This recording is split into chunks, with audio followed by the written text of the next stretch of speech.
Bermula kisah di negeri Melaka apabila Raja Melaka hendak mengutus ke benua Siam. Hai bendahara, hendak beta untuk mengutus ke benua Siam untuk memberi gajah kepada beta. Siapakah gerangan yang layak?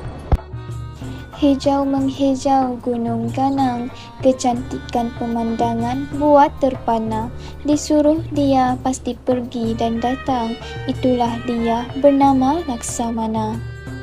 Setelah itu, Raja Melaka menitahkan bendahara untuk mengarang surat utusan untuk dibawa oleh Laksamana ke benua Siam. Laksamana dan Maharaja Setia pun berangkat berlayar menuju benua Siam. Setiba di hujung sawang, Laksamana bertanya kepada seorang mu'alim, apa nama negeri yang disinggahi olehnya. Dijawab mu'alim itu, Inilah negeri Patani. setelah itu, Laksamana pun naik ke darat lalu ke bandar sambil memuji-muji kedudukan negeri itu. Hal ini kerana kelihatan di pintu gerbang juga terdapat kepala naga matahari hidup dan ekornya matahari mati. Selepas selesai singgah di Patani, Laksamana meneruskan perjalanan ke benua Siam. Sesampai di benua Siam, orang bandar pun bertanya, Perahu dari mana ini? disahut Laksamana memberitahu mereka bahawa mereka adalah utusan dari Melaka. Didengari berita itu oleh Syahbandar lalu memberitahu kepada Oya Bagilang. Oya Bagilang menghadap Raja benua Siam, Prachau, lalu dititahkan baginda Oya Bagilang itu untuk mengarakkan surat utusan. Sambil itu, Oya Bagilang meminta Syahbandar menerangkan cara menghadap Raja kepada Laksamana dan Maharaja Setia. Disebut Syahbandar syarat-syaratnya, syarat diberi menghadap Raja, diterang jelas kepada Laksamana supaya tidak berlakunya derhaka. Setelah diberitahu oleh Syahbandar tentang syarat tersebut, iaitu Hendaklah mereka atau hamba merangkak sambil menyembah apabila sampai ke hadapan Raja. jawab Laksamana, Benarlah kata yang Syahbandar itu. Tanpa pesanan yang Syahbandar ini, umpama perahu yang tiada kemudinya. namun Laksamana memberitahu kepada Syahbandar, beliau mempunyai penyakit dan tidak dapat merangkak untuk menyembah Raja. Mendengar pernyataan Laksamana itu, Prachau bertitah supaya Laksamana berjalan dan berkeris seperti adat Raja Melaka. Setelah dibaca orang surat utusan tersebut, Prachau dengan senang hati akan memberi lebih banyak gajah daripada yang diminta oleh Raja Melaka.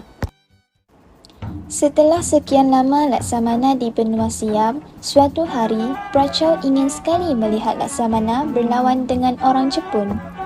Dengan titah Prachau, pendekar Jepun itu segera menghadap Raja dan mendengar titah Raja ingin melihatnya bermain pedang, dengan angkuh dia berkata, Berapa puluh orang yang ingin melawannya itu.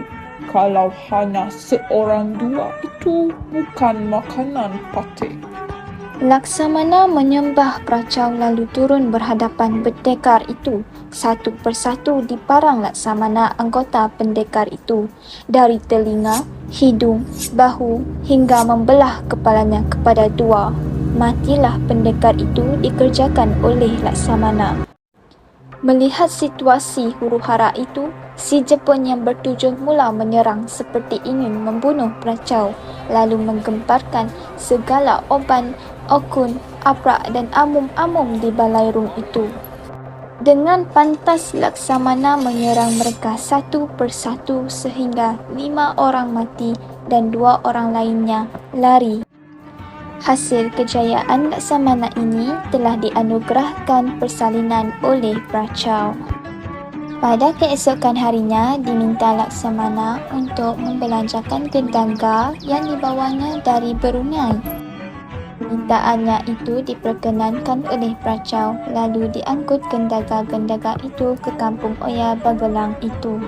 Lepas itu, Pracau menyuruh Oya Bagelang mengarang surat isinya untuk memberi Raja Melaka 6 ekor gajah dan 4 ekor gajah kepada Laksamana sebagai penghargaan kepada jasanya.